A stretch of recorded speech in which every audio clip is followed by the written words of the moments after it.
Yesh, donc dans Aïn Dalet, c'est Dalet. Yesh Mishi Omer, Shanashim Yecholot Levarech, ou le Itpalel,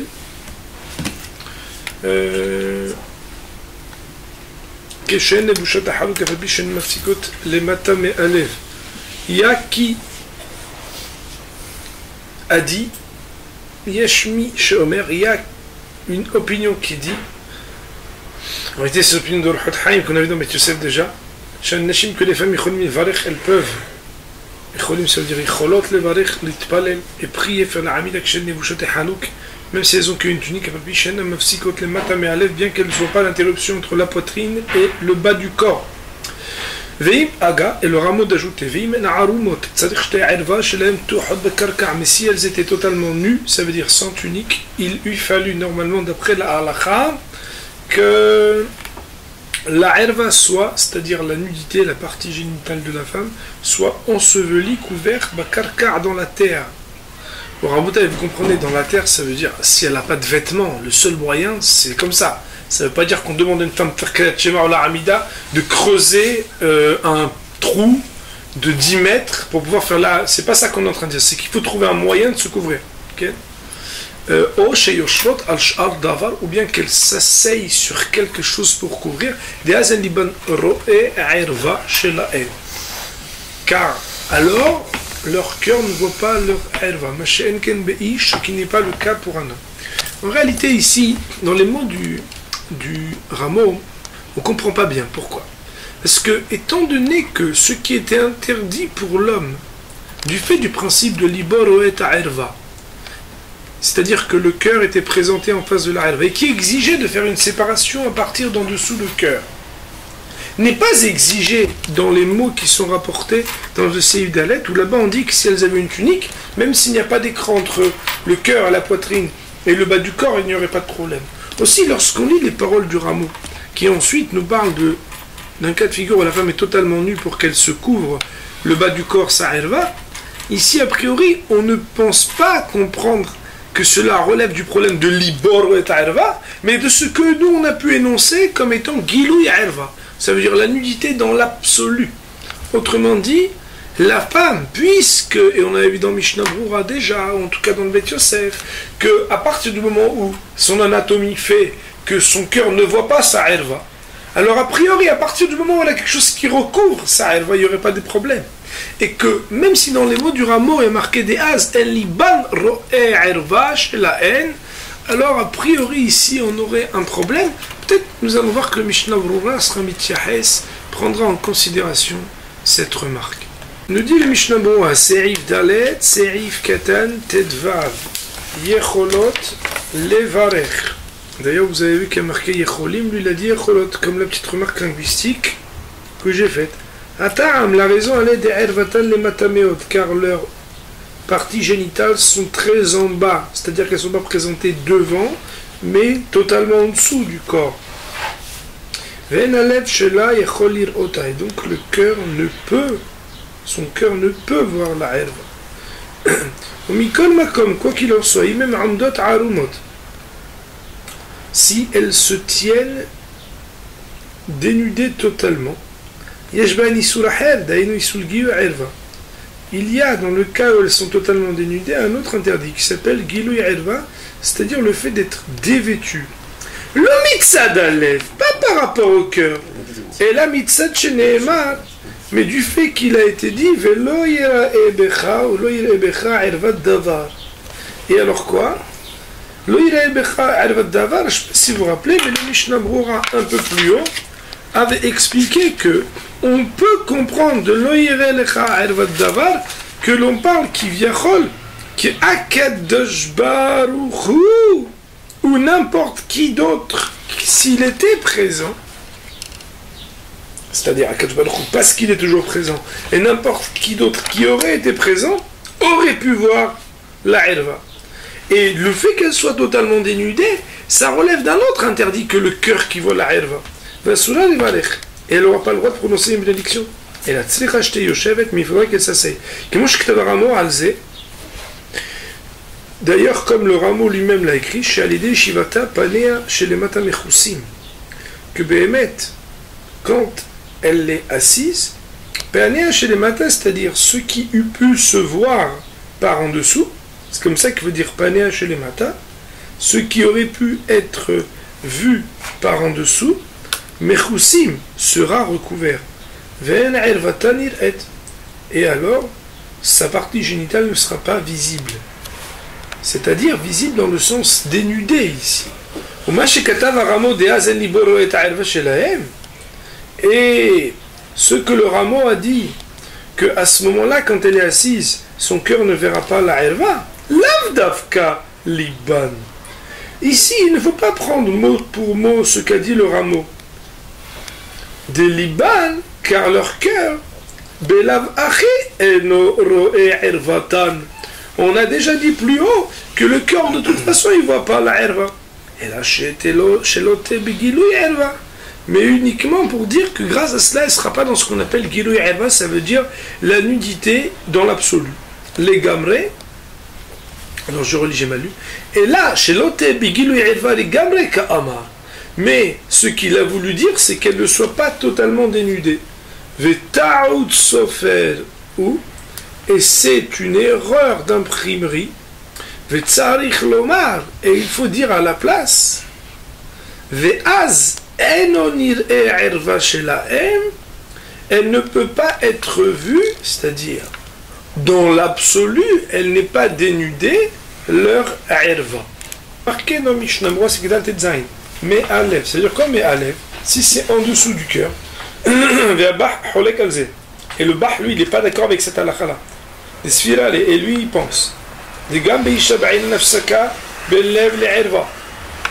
même pour une femme, il faut une interruption entre le cœur et la erva. Même quand elle a un vêtement, ça veut dire même quand elle a une tunique. Donc ça c'est l'opinion du Bah. Mais les autres décisionnaires, ils sont tombés d'accord avec l'opinion du Shulchan Aruch. Il faudra regarder Yoredea dans l'article 200, où là-bas, c'est les lois de Tevila, des masqués à Taz ve Shach, que le Taz, le Reza, et le Shach, Sifte Kohen, Sham, on dit là-bas, que selon l'opinion du Shulchan Aruch, ici, donc dans le Siman Ayin Dalet de Orahain, que pour une femme le cœur ne voit pas la erva, elle aurait le droit de prononcer la bénédiction de la trompette, même lorsqu'elle se trouve dans l'immersion à l'intérieur de l'eau, malgré le fait qu'elle se trouve totalement nue. Parce que on sait que quand on est dans l'eau, il n'y a pas de loi de Gilou Erva, puisque Behemet, les eaux représentent une couverture qui fait qu'on n'est pas comme si on était à l'extérieur de l'eau tout nu. Et il serait préférable chez Yeliba le Ma'laminamai que son cœur se trouve au-dessus de l'eau, des ais, donc ça veut dire le haut de son corps, des écharés avbeish, car cela, on voit bien qu'on le permet même quand c'est un homme, comme on l'avait vu donc au début du Siman dans Mishnah Brora, on avait vu que si Behemet, le haut du corps, se trouvait à l'extérieur de l'eau, alors Behemet, dans la mesure où son visage regarderait ailleurs, alors on ne considérerait pas que même si c'est une eau qui est tzloula, qui est claire, son cœur voit la erva. Des écharés avbeish. Et c'est sûr que ce que l'on permet même pour un homme, c'est toujours préférable d'aller dans la permission. Comme le Rameau l'a expliqué au Se'if Bet, dans son annotation. Ou bien non, elle est Behemet dans l'eau, et elle fait comme ça. Elle appuie avant de relâcher ses bras pour faire la bénédiction, afin de faire une séparation entre son cœur et sa erva. Et c'est ainsi qu'a tranché le Hukmat Adam.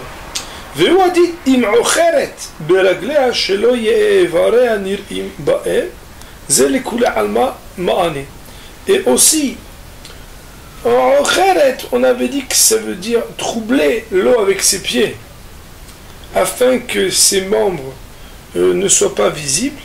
Alors là, il n'y aurait pas de problème et ça serait permis. À ceux après qu'on avait dit là-bas, je ne sais pas si vous vous rappelez, qu'il y avait mahloket aharonim. Est-ce que le fait de bousculer avec ses pieds donnerait une permission uniquement quand l'eau pourrait devenir trouble dans son opacité parce qu'il y avait de la terre dans le fond, ou même si il n'y avait rien d'autre parce que de toute façon on troublait des eaux qui, même si elles restent transparentes, elles empêchent d'avoir une vision claire. C'était la fameuse mahloket à propos de laquelle certains auraient voulu qu'on donne un peu plus de riyun. Et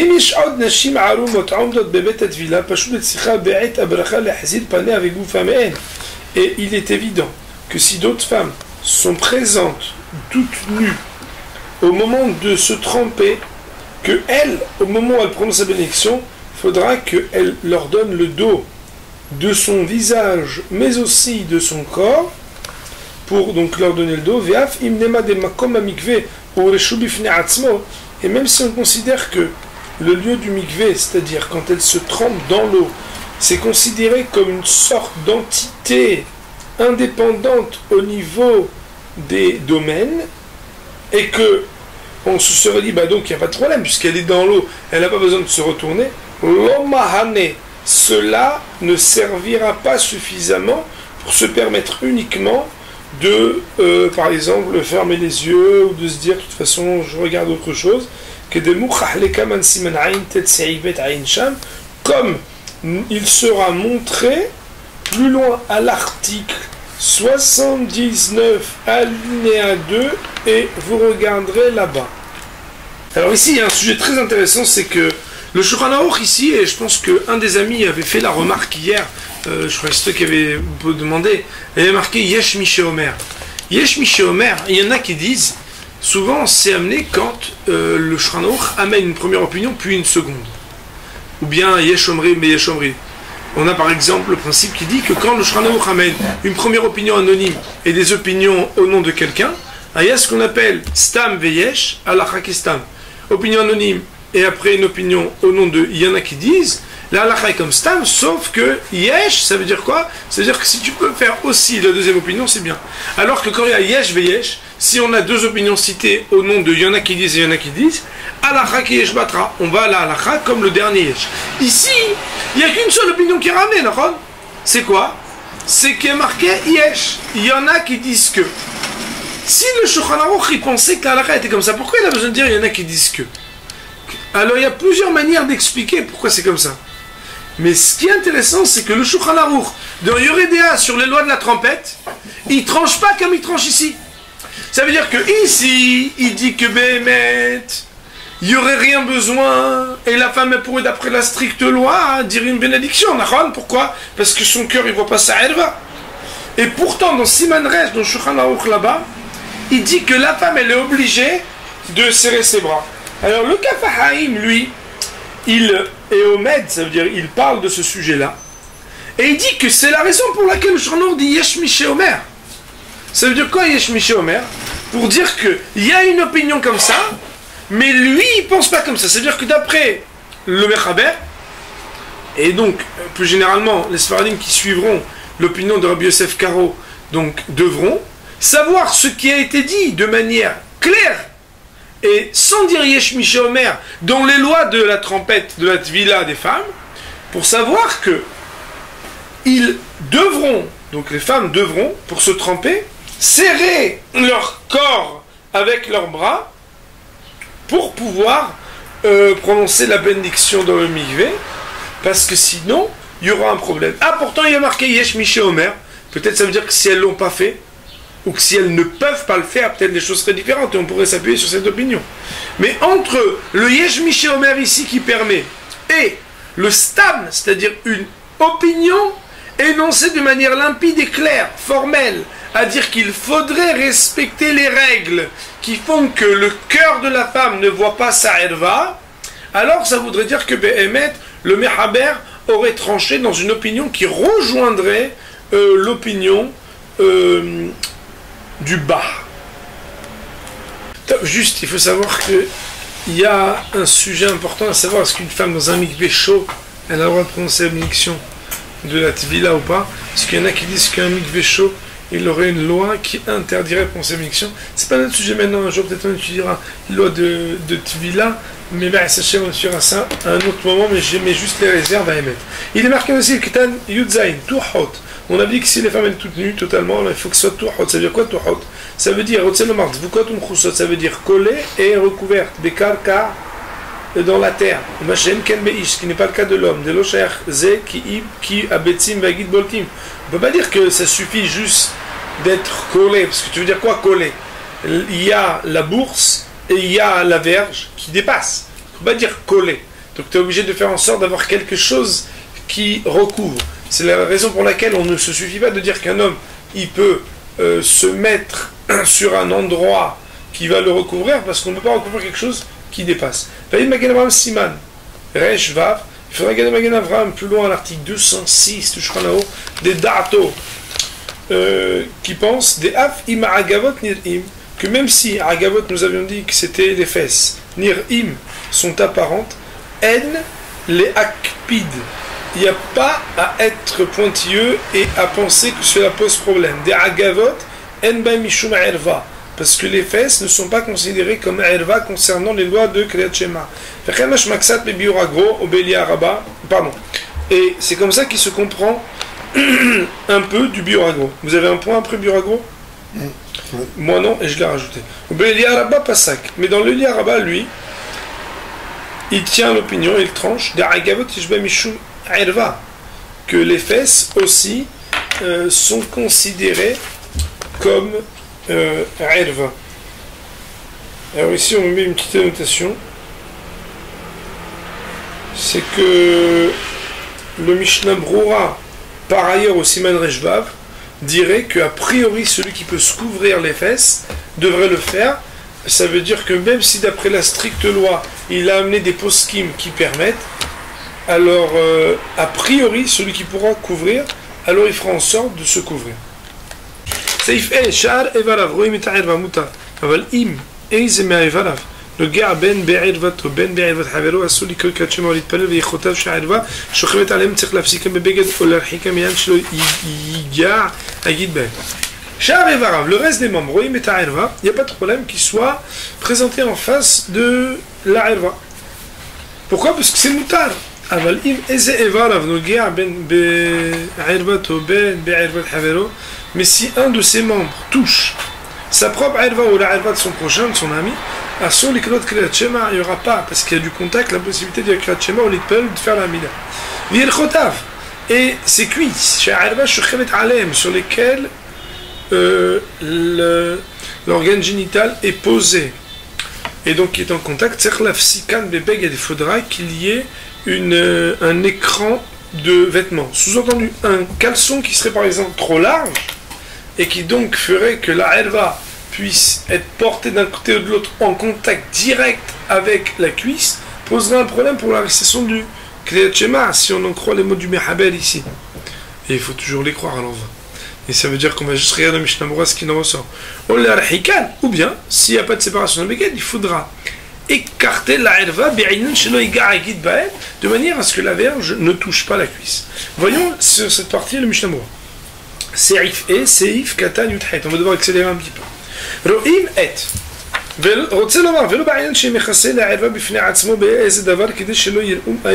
Ça veut dire juste qu'on n'a pas besoin de recouvrir d'une poche la herva afin qu'aucun autre membre ne puisse être présenté en face.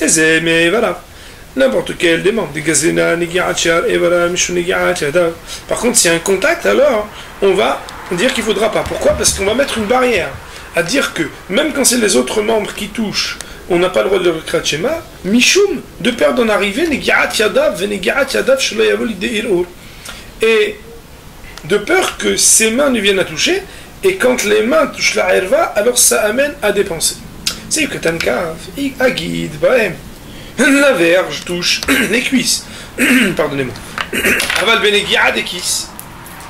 Mais quand c'est la bourse qui touche un membre, en lakpid, il n'y aura pas à être pointilleux. Pourquoi? parce qu'on n'a pas à être craindre que cela amène à des pensées. Vers Medakdekim, Medakdekim, Gambeze, Kiyesh, Holkim. Et ceux qui sont Medakdekim, ça veut dire, et les gens pointilleux et pieux, sont pointilleux et pieux aussi concernant ce sujet. Kiyesh, Holkim, parce qu'il y en a qui ne sont pas d'accord et qui disent que c'est pas bien. Autrement dit, il sera préférable que même la bourse ne soit pas en contact direct avec les cuisses ou avec d'autres membres. Ou Bedi'avad, et a posteriori, Yatsa afilu imnaga agid be'ayerechaim. Si quelqu'un avait fait le Kriyat Shema alors que sa verge touchait ses cuisses, a posteriori, il serait acquitté du Kriyat Shema. Autrement dit, même si on avait dit plus haut que celui qui avait le Kriyat Shema, alors que Behemet, Aino, Roet, Aerva. Je ne sais pas si vous vous rappelez, on avait dit que Behemet, il faudra qu'il recommence le Kriyat Shema. Et il y avait une mahloket qui doit recommencer même la Hamida ou pas, je ne sais pas si vous vous rappelez. Il n'en reste pas moins que ici, si concernant la verge qui touche sa cuisse, il avait fait le Kriyat Shema alors qu'il n'aurait pas dû, alors dans un cas pareil, Behemet, a posteriori, il serait acquitté. Je ne sais pas si vous avez la petite notation 2 en bas, elle est importante. Il dit Ayen Mishnah Brura, c'est Iman Ayin Vav. Dans l'article 76 du Mishnah Brura, il y a marqué que Imavav Mezid Aliso de Rabbanan. Si un bonhomme par contre il a fait exprès de dire ouais, mais c'est bon, attends. Alors, l'Iknot Bemakom. Alors, Behemet, Tserbio Mkan Ikele sur de Rabbanan.